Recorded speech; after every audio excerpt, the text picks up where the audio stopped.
during the 2020 COVID-19 lockdown, churches were closed. You are a gospel singer, a song leader, choir director. How did you manage without Sunday morning praise and worship? I survived. Thank God for YouTube. Thank God for the internet, being able to just find scriptures online or being able to watch sermonettes from past time. But mainly for me, and it's kind of sad to say, but I was working so hard up until COVID-19 hit. Think if I needed, I was like in 4 jobs from January up until February. So when March came, I was like, hallelujah, I get a vacation. I didn't mind it so much in the beginning. So I survived. I survived. My spiritual life made it.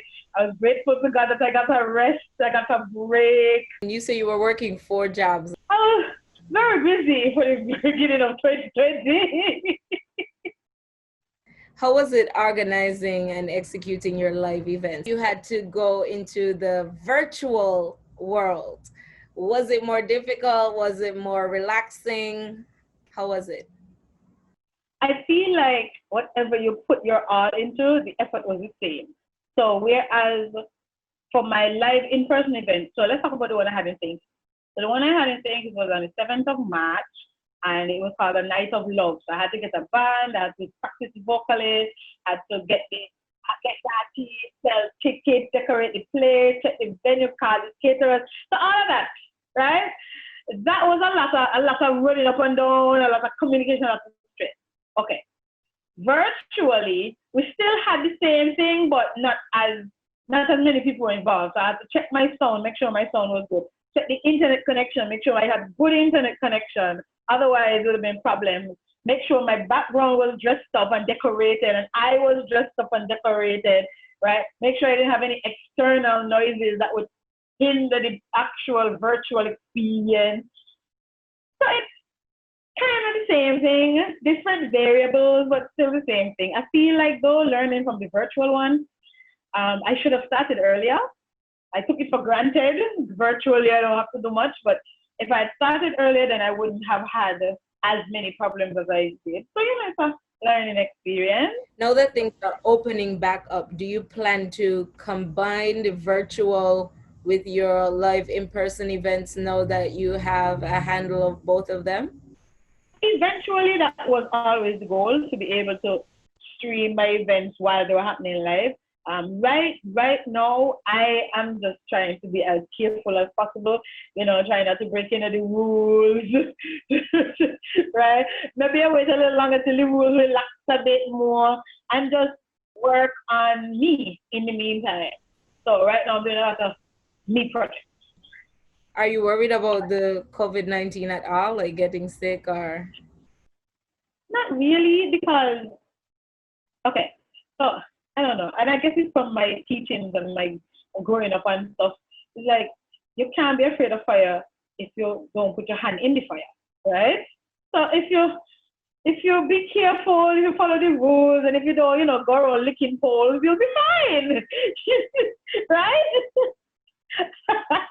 I feel like worrying about it causes more stress than we actually need. So unless I'm actually in a situation where I'm threatened by it, I could. I really love and enjoy your jovial personality. And of course, you have an amazing, amazing voice. I know you're from the church, singing in the church. And I'm like, whoa, who is this singer in Levis? Wow, wow.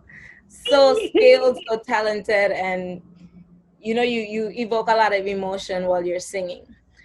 And because I know you from then, I also know that you have experienced quite a bit of loss in your life. If you are comfortable, can you tell us about what you've experienced and what it means to you or what it taught you? So right now I'm 29 years old, and it all started when I was 19 years old. Wow. So it's a 10-year period where I've lost my immediate family, my entire immediate family. My mother, who passed away when I was 19, my brother, who passed away when I was 24, and my father, who passed away when I was 27. So it's been a decade of that kind of emotion. what stands out for me mostly is that family is very important. So anybody watching this, if you still have immediate family, if you have your mother, your father, your aunt, your uncle, a sister, brother, appreciate them, you know, and it really taught me not to waste time because we don't really have that much. So if you have family at events, school party, barbecue, Thanksgiving, Christmas, whatever. Family chat. I mean, that's something I didn't even get to experience because all of that happened before, you know, WhatsApp was as active as it is now. And people take things for granted. Like, one of the things I miss from my mother is being able to hear her voice. Like, that's something, I don't know if anybody can, who's not in the situation can understand it, right? But there is something that happens to you when you know for a fact you will never see this person again, you know? But there's always this longing for the person or the people that have left. It never goes away. So I'm looking forward to when my family comes along, you know, so it could bring me back up to a level, a certain level.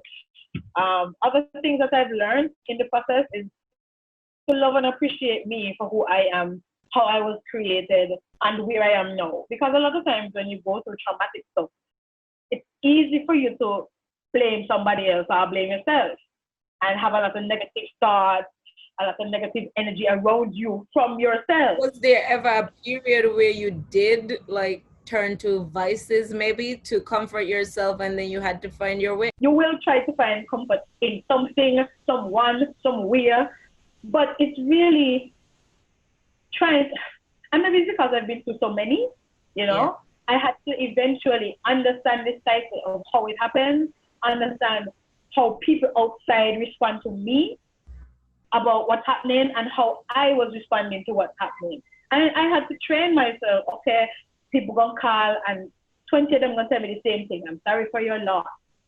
How do you deal with that after the 14th one? How do you deal with that? I don't want anybody else talk today. That is a good question though, because a lot of the times, like the person who is outside trying to reach out and comfort you, maybe they don't know what else could they do. Like, is there anything else? Is there any alternative? Is it better to send a cake? Like, what do you do? What I recommend in these situations, if you're on the outside of the situation and you really care about the person who is going through it and you're not just, you know, looking news, if you really care about the person, allow the person to reach for you. Okay. Because they will. Okay. Right? If we're friends and we've been talking all the time, it's not going to stop now just because this has happened. Right? If you really genuinely want to reach out, don't just shut up, don't just call and demand attention. You know, that becomes a lot because I'm internally dealing with something and then you're presenting another situation on the outside for me to deal with, plus everything else that's happening on the outside because this has happened. So it eventually becomes stress. And some people, everybody deals with it differently. A lot of people can't take people up in the face. Right? Can't take my phone ringing all day. So me, I used to on my phone. So eventually just look out for the person, ask questions. Instead of asking, how are you? Ask, how was today? Ask, have you eaten? Have you drunk? Did you drink any water? Did you take a shower? Do you need to go for a drive? You know, stuff like that. That's a gem, you know, because I'm not by any means saying it's difficult for the people on the outside, but I'm saying it's hard to understand, like, how can you be there without being a burden to somebody, or how can you be there in a meaningful way? So asking more specific questions and just allowing the person to come to you is good. Somebody at the time, they were reaching out they brought me lunch a day. I didn't ask for it. They just show up with the lunch and a bottle of water. And I was like, okay, well, I mean, so fact, I know I eat a meal today. And then sometimes in those situations too, you know, I get up, go cook nothing, you know, feel like doing all that. So showing up with a meal rather than everybody show up with a cake, then I go get fat. And you just have to, if you genuinely care about the person, you just have to see what the situation is and try your best to help. You mentioned like you look forward to one day having your own family, and I remember when I saw the promo for your single, I Found You. I was like, wait, Venelle about to announce that she's engaged. What is going on? And I still like, even after I listened to the song, I was Oh, like, wait, is it a love song? And if it was a love song, if it is a love song, who inspired that love song?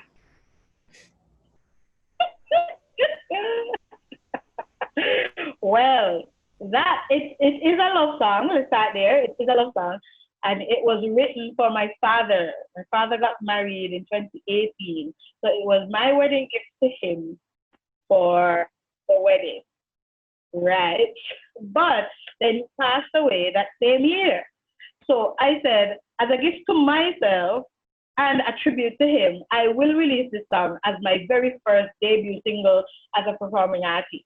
Because to me, what better way to launch to start myself, right? So that's what I did. And you have to spice it up a bit to get the people interested. When I was back and forth wondering if it's a gospel song or if it's a love song, I kind of felt like, okay, it could be gospel because you said my joy within. And I do find that a lot of gospel songs are worship songs. They're kind of like love songs. Do you see that comparison? I do. I do. And does it play on your mind when you're writing songs? Do you move between both worlds, thinking about relationship love and love for God? First of all, I am a Christian, right? And I ask God to be able to show himself through my music because I know that I'm not just called to the gospel song. For me, gospel is a category, Okay. right? It's a genre. Like, this is what we focus on to preach the gospel of Christ. And this is what we use to get that message out. Cool. But I find that doing love, soul, R&B, reggae, again, all of these are genres, right? Doing those genres fit me. And if I'm supposed to sit here and just, fit into the box of gospel only, then I'm not being true to who God created me to be. Okay. So I do. That's why I live with myself as a performing artist and not just as a gospel artist. Okay. My genres are more gospel and contemporary, soul, R&B, love. So to me, it doesn't matter the genre. It's really about what we're talking about. How do I get the message across? How I present myself. And when I did that song, I told God, if I'm going to be a performing artist, people need to hear you in the song. The song was written as a love song. I was not thinking gospel at all when I wrote the song. After the song was released, people were telling me, oh, it's a great gospel song. And I was like, okay. okay, gotta hear you. All right. What Venelle Powell song should we, the audience, put on repeat right now? Oh man, it's a hard question. You can put I Found You on repeat right now. It's a hard question because I don't really have that many songs released of myself that I've written and released. So yeah, my songs are they're not in a box yet. So I'll be working on that. Actually, I was supposed to be on music festival this year, but that didn't happen. So I would have had a nice mixtape, mix set of songs ready to release for that purpose, but didn't happen this year. So we're gonna work on it for later. I appreciate you doing this interview with us. Thank you so much for joining us, Venelle. It was fun.